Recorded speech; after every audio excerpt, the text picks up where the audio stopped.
அன்பிற்கினிய கடவுள் அருள் டிவி நேயர்கள் அனைவருக்கும் கல்வடங்கம் டாக்டர் சத்யநாராயண சர்மாவின் இனிய வணக்கங்கள். இன்றைக்கி நம்ம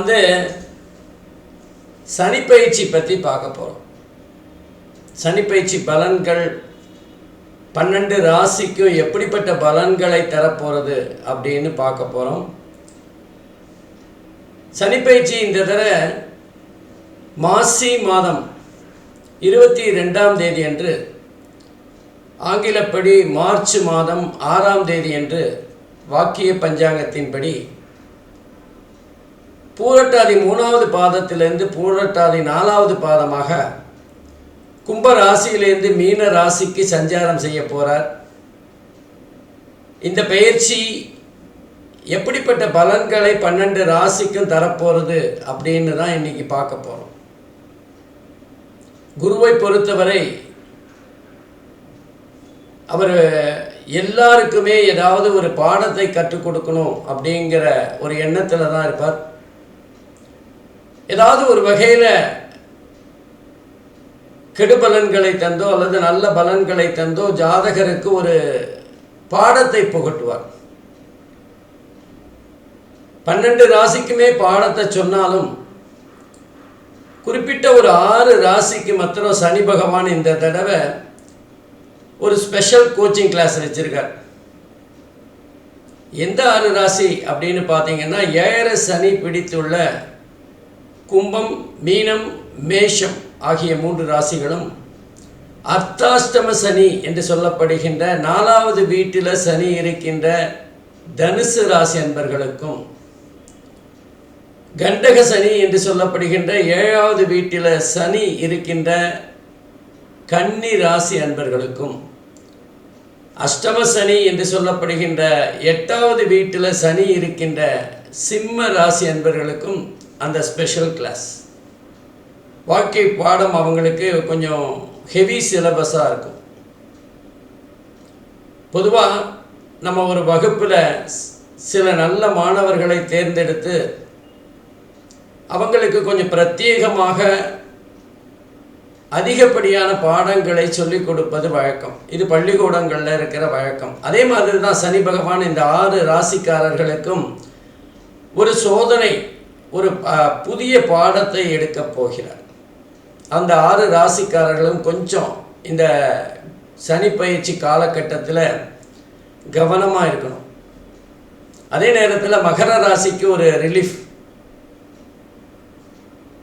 அந்த ஸ்பெஷல் கிளாஸ் அவங்க தாண்டி வந்துட்டாங்க. மகர ராசிக்கு 7 சனியிலிருந்து விடுதலை.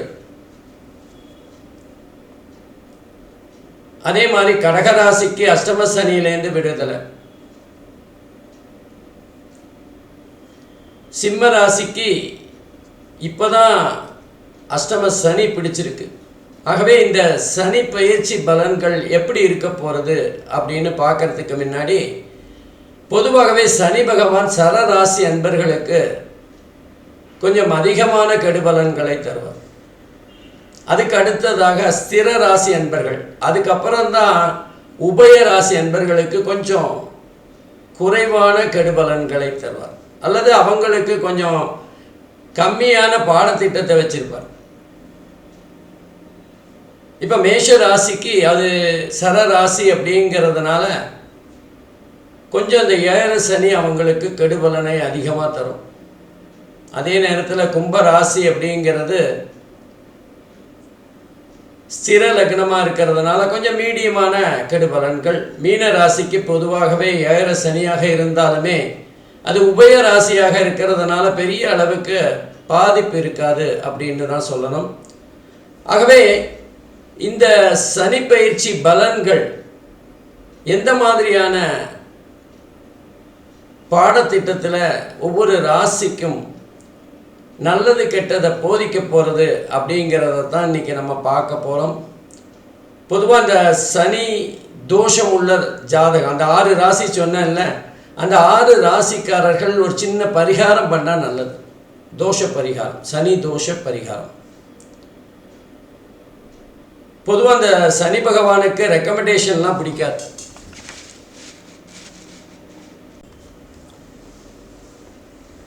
பொதுவாக சனி பகவானை எடுத்துட்டிங்கன்னா அவருக்கு இந்த சிபாரிசு ரெக்கமெண்டேஷன் இதெல்லாம் பிடிக்காது. அதனால் நீங்கள் தோஷ பரிகாரத்துக்கு சனி பகவானை விட சிவபெருமானின் விநாயகர், அனுமன் போன்ற கடவுள்களை வணங்கி வழிபட்டு வந்தால் ஓரளவுக்கு சனி பயிற்சி அல்லது சனியினால் ஏற்படுகின்ற தோஷங்கள் விலகும். பொதுவாக பிரதோஷத்தன்று சிவபெருமானை வழிபட்டு வந்தால் சனியினால் ஏற்படுகின்ற தோஷங்கள் வெகுவாக குறையும். ஏன்னா பிரதோஷத்தன்னைக்கு சனி பகவானும் அங்கே சிவபெருமானை வணங்க வருவார் அப்படிங்கிறது ஒரு ஐதீகம். அதனால் பிரதோஷ வழிபாடு பொதுவாக எல்லா கிரகங்களின் தோஷங்களையும் நிவர்த்தி செய்யும். அந்த வகையில் சனி பகவானுடைய தோஷத்தையும் நிவர்த்தி செய்யும். அதே மாதிரி சனி பகவானுக்கு கருப்பு துணியில் எள்ளை கட்டி, கருப்பு எள்ளாக இருந்தால் நல்லது, நல்லெண்ணெயில் ஒரு மண் விளக்கில் பஞ்சுத்திரி போட்டு அதை ஏற்றி வரலாம். அதே நேரத்தில் தான தர்மங்கள் செய்வதனால் சனியை கொஞ்சம் நம்ம சமாளிச்சிடலாம். சனியோட பார்வையில் நம்ம நல்ல பெயர் எடுக்கலாம். அதனால் ஏழைகளுக்கு தானம் செய்யலாம், தான தர்மங்கள் செய்கிறது, அதுவும் குறிப்பாக மாற்றுத்திறனாளிகளுக்கு தானம் செய்கிறது அப்படிங்கிறது சனிக்கு ரொம்ப பிடிச்ச ஒரு விஷயம். அதன் மூலமாக சனியை நம்ம கவர முடியும், நம்முடைய தோஷங்களை நிவர்த்தி செய்ய முடியும். பொதுவாக இந்த 6 ராசிகள் சொன்னேன்ல, அந்த 6 ராசிக்காரர்கள் பிரதோஷத்தன்னைக்கு ராத்திரி ஏதாவது கருப்பு உடை அணிந்து படுத்து காலையில் அந்த கருப்பு உடையை யாராவது ஒரு எளிமையானவர்களுக்கு, வயோதிகர்களுக்கு, மாற்றுத்திறனாளிகளுக்கு தானமாக கொடுத்தால் மிக சிறந்த நிவாரணமாகும். அதே மாதிரி பச்சரிசி அதில் கொஞ்சம் கருப்பு எள்ளை போட்டு ஒரு பொங்கல் செய்து அதில் தயிரை விட்டு பிசைஞ்சு அதை காக்காய்க்கு போட்டால் சனி தோஷம் விலகும் அப்படின்னு சொல்லப்படுகிறது. அல்லது சனியினால் ஏற்படுகின்ற தோஷத்தோட வேல்யூ குறையும். ஆகவே சனி யாருக்கெல்லாம் இந்த 6 ராசிக்காரர்கள் தோஷ நிவர்த்தி அல்லது ஏதாவது எளியவர்களுக்கு தானம் செய்வதன் மூலமாக தங்களுடைய தோஷங்களை குறைத்து கொள்ளலாம். சரி, வாங்க ஒவ்வொரு ராசியாக எப்படிப்பட்ட பலன்களை அவங்க பெறப்போகிறார்கள் அப்படின்னு பார்க்கலாம். அன்பிற்கினிய தனுசு ராசி நேயர்களே, இந்த சனிப்பெயர்ச்சி மார்ச் மாதம் 6ஆம் தேதி நடைபெற இருக்கின்ற சனிப்பெயர்ச்சி தனுசு ராசிக்கு எப்படிப்பட்ட பலன்களை தரும் அப்படின்னு பார்க்கலாம். தனுசு ராசியை பொறுத்தவரை 4வது இடத்துல சனி பகவான் சஞ்சாரம் செய்ய போகிறார். இதை அர்த்தாஷ்டம சனி அப்படின்னு சொல்லலாம். நல்லா பார்த்தீங்கன்னா சனி கவனிப்பில் இதுவும் ஒன்று. அர்த்தாஷ்டம சனி, ஏழரை சனி, அஷ்டம சனி, கண்டக சனி, இந்த வகை சிறப்பு கவனிப்பில் அர்த்தாஷ்டம சனியும் இருக்குது. அப்போது சனியோட சிறப்பு கவனிப்பு அப்படின்னா கொஞ்சம் சோதனைகள் இருக்கும் தனுசு ராசிக்கு. அதாவது 4வது வீடு அப்படிங்கிறதுனால மன அமைதி ஏதாவது பிரச்சனை வரலாம். குடும்பத்தில் ஆகட்டும், இல்லை வேலை பார்க்குற இடத்துல ஆகட்டும், சில பேருக்கு நண்பர்களோட விளையாடும் போது கூட பிரச்சனைகள் வர வாய்ப்பு இருக்குது. ஒரு மன அழுத்தம், கஷ்டம், தேவையில்லாத எண்ணங்கள் மனசில் ஓடும். இந்த நேரத்தில் நம்ம பொறுமையாக கவனமாக இருக்கணும். நம்ம பொறுமையை இழந்தோன்னா சின்ன பிரச்சனை பெரிய பிரச்சனை ஆகிடும். குடும்பத்தில் கூட உறவினர்களோட சின்ன சின்ன கருத்து வேறுபாடுகள், சாதாரணமாக சொல்லப்பட்ட வார்த்தைகள் நமக்கு நேரம் சரியில்லாததுனால அனர்த்தமாக போகக்கூடிய வாய்ப்பு இருக்குது. நேற்று வரைக்கும் நம்ம தமாஷா தானே பேசிகிட்டு இருந்தோம், இன்றைக்கி என்ன திடீர்னு இப்படி ஆயிடுச்சு அப்படிங்கிற ஒரு எண்ணம் எல்லாம் வரும். அதே மாதிரி தேவையில்லாத அலைச்சல்கள், ஏதோ ஒரு சொந்தக்கார அல்லது நண்பர்கள் திடீர்னு உடல்நலக் குறைவு, உடனே பார்க்கணும், இந்த மாதிரி, அல்லது குடும்பத்தோடு வேறு ஒரு இடத்துக்கு போகிறது, அல்லது வெளி மாநிலங்களில் படிச்சுட்டு இருக்கிற பையன் அல்லது பொண்ணு அவங்கள பார்க்க போகிறது, தேவையில்லாத அவசரமாக ஒரு திட்டத்தோடு ஒரு இடத்துக்கு நம்ம போகிறோன்னா அது அலைச்சல் இல்லை. திட்டமே இல்லாமல் நாளைக்குள்ளே அங்கே போய் நம்ம இருக்கணும் அப்படின்னா அது அலைச்சல். அதே நேரத்தில் நம்ம ஒரு விஷயத்தை அலைச்சலாக இருந்தாலுமே சந்தோஷமாக செய்கிறோன்னா அது பரவாயில்ல, பெரிய கஷ்டமாக தெரியாது.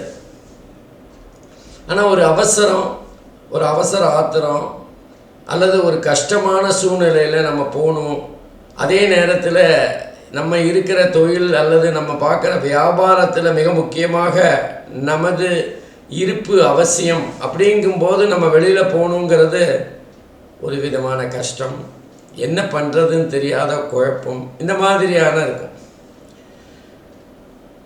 சனி இந்த அர்த்தாஷ்டம சனி அப்படின்னா அதுக்கு ஒரு ஸ்பெஷலான ட்ரீட்மெண்ட் வச்சுருக்கார். முக்கியமாக சனி யாருக்கெல்லாம் பிரச்சனையை தரப்போகிறாரோ, அர்த்தாஷ்டம சனி, அஷ்டம சனி, ஜென்ம சனி, ஏழர சனி, கண்டக சனி, எல்லாருக்கும் ஏதோ ஒரு வகையில் ஒரு பாடத்தை சொல்லி கொடுக்க போகிறார். இந்த அர்த்தாஷ்டம சனிக்கு சனி பகவான் சொல்லி கொடுக்குற பாடத்தோட சிலபஸ் என்ன அப்படின்னு பார்த்தீங்கன்னா, பொறுமை, அதே நேரத்தில் கடுமையான உழைப்பு. இந்த ரெண்டையும் நமக்கு கற்றுக் கொடுக்க போகிறார். தனுசு ராசி அன்பர்களுக்கு குறிப்பாக பொறுமையை சொல்லித்தர போகிறார். அந்த பொறுமையை சொல்லி கொடுக்கும்போது கொஞ்சம் சோதனைகளை வேதனைகளாக தருவார். சில சமயங்களில் உடல் சம்பந்தமான பிரச்சனைகளை தருவார். அது நமக்காக இருக்கலாம். 4வது வீடு தாயாரை பற்றி சொல்லுகின்ற இடம் இல்லை, அதனால் தாயாருடைய உடல் நலம் சம்பந்தப்பட்ட பிரச்சனையாக இருக்கலாம். ஏதோ ஒரு கஷ்டம், மன கஷ்டம், உடல் உபாதை, ஆஸ்பத்திரிக்கும் வீட்டுக்குமா போயிட்டு வர்ற மாதிரியான ஒரு சூழ்நிலை,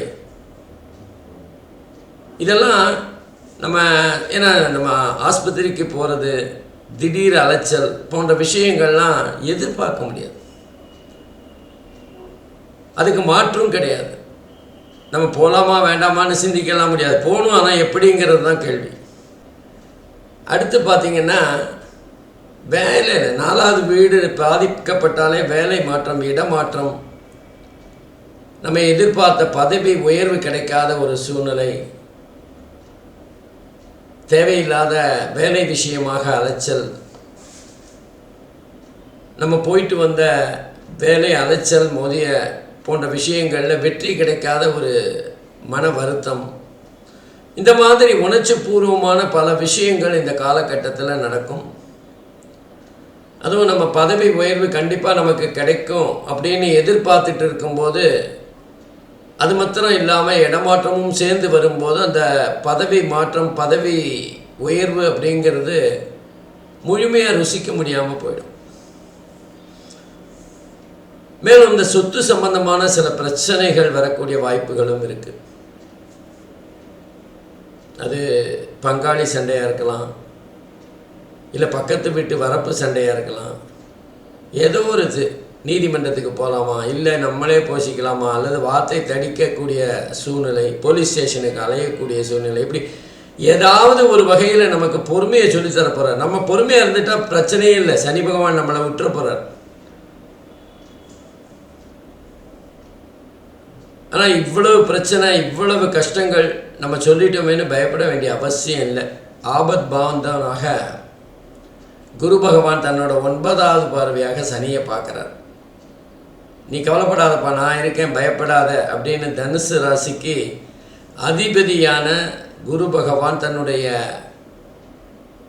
9வது பார்வையாக தனுசு ராசியை மீன ராசியை பார்க்குறார். மீன ராசியில் இருக்கிற சனியை பார்க்குறார். நீ எங்கள் வீட்டுக்குள்ளேயே என்ன சோதிப்பியா அப்படின்னு நண்பருக்கு ஒரு பெரிய கேள்வியை கேட்குற சூழ்நிலை. அதனால் குரு பார்க்க தோஷங்கள் அனைத்தும் விலகும் அப்படிங்கிற மாதிரி. எதுக்கு இதெல்லாம் சொன்னேன் அப்படின்னா, நம்ம அந்த பாடத்திட்டத்தை புரிஞ்சுக்கணும். சனியோட பாடத்திட்டம் என்பது தனுசு ராசிக்கு பொறுமையையும் அதே நேரத்தில் உழைப்பையும் சொல்லக்கூடியது. நம்ம அதை ரெண்டையும் பிடிச்சிட்டோன்னு வச்சுக்கோங்களேன், கவலையே இல்லை. தனுசு ராசியை பொறுத்தவரை புத்திசாலித்தனமாக செயல்படுவதில் ரொம்ப ரொம்ப கெட்டிக்காரர்கள் அவர்கள். அதே நேரத்தில் குருவோட பார்வை இருக்கிறதுனால கண்டிப்பாக திருமணங்கள் இந்த தனுசு ராசி அன்பர்களுக்கு நடக்கும். அதே மாதிரி புத்திர பாக்கியம் ஏற்படும், நல்ல யோகமான பலன்கள் ஏற்படும். நம்ம முதல்ல சொன்னதெல்லாம் ஒரு நெகட்டிவாக இருக்கேன்னு பார்க்க வேண்டாம். இத்தனை பலன்களை குரு தன்னுடைய பார்வையால் சரி பண்ண போகிறார், அதைத்தான் புரிஞ்சுக்கணும். ஆனால் இதையும் மீறி நான் பிடிவாதமாக பொறுமையாக இருக்க மாட்டேன், கோபப்படுவேன், எரிச்சல் படுவேன், எல்லாரோடையும் சண்டை போடுவேன், சொத்து தகராறு பண்ணுவேன் அப்படின்னா சனி தன்னோட சிலபஸை மாற்றிடுவார். அதனால் கொஞ்சம் கவனமாக தனுசு ராசி அன்பர்கள் இருக்கணும். இந்த காலகட்டத்தில் சனியோட பார்வை அப்படின்னா 1, 6, 10 ஆகிய இடங்களில் வேறுது, தனுசுலேயே வேறுது. சனியோட 10வது பார்வை தனுசில் வேறுது. அப்போ சனியோட பார்வை தனுசில் போயிருதுன்னா கொஞ்சம் ஜாதகருடைய எண்ணம், செயல்பாடு, சிந்தனை இதெல்லாம் கொஞ்சம் ஆட்டி பார்க்குற ஒரு காலகட்டம். நமக்கே ஒரு சோதனை வரும், என்னடா இப்படி இருக்கே, நம்ம என்ன பண்ணலாம் அப்படிங்கிற எண்ணம் வரும். அந்த இடத்துல நம்ம பொறுமையை கடைப்பிடிச்சா அடுத்த கட்டத்துக்கு அவர் போயிடுவார். அதே மாதிரி 6வது வீடு ருணருத்ர ரோகஸ்தானம் இல்லை, பகைவரை வெல்லக்கூடிய தன்மை இருக்கும். நம்ம பகையை கிரியேட் பண்ணாமல் இருக்கணும். பரவாயில்ல அப்படிங்கிற எண்ணம் இருக்குமே ஆனால் எல்லா பிரச்சனைகளும் சால்வ் ஆகிடும். கடன் வாங்கி தான் நம்முடைய வளர்ச்சிக்கு ஏதாவது ஒரு உதவி செய்யணும் அப்படின்னா தைரியமாக வாங்குங்க, ஒன்றும் பெரிய பிரச்சனைகள் இல்லை. ஆனால் அந்த கடன் நம்ம கட்டுப்பாட்டில் இருக்கா அப்படிங்கிறது ஒரு மிகப்பெரிய கேள்வி. அதே மாதிரி ஆரோக்கியம் சம்பந்தமாகவும் நம்ம ரொம்ப கவனமாக இருக்கணும். மன உளைச்சல்கள் வரும்போது நம்ம மனசு, உடல் ரீதியான பிரச்சனைகள் எல்லாம் பூதாகரமாக மாறும். அதனால் கொஞ்சம் கவனமாக இருக்கணும். 10வது வீடு நம்ம ஏற்கனவே பார்த்தோம், வேலை சம்பந்தமான பிரச்சனைகள் எல்லாமே இந்த 10வது வீடு சனியோட பார்வையினால் தான் ஏற்படுது. கடவுள் அருள் டிவியை பார்த்தமைக்க நன்றிகள். மேலும் இது போன்ற தகவல்களை தெரிந்து கொள்ள கடவுள் அருள் டிவியை சப்ஸ்கிரைப் செய்யுங்கள். மறக்காமல் பெல் ஐக்கானை கிளிக் செய்யுங்கள்.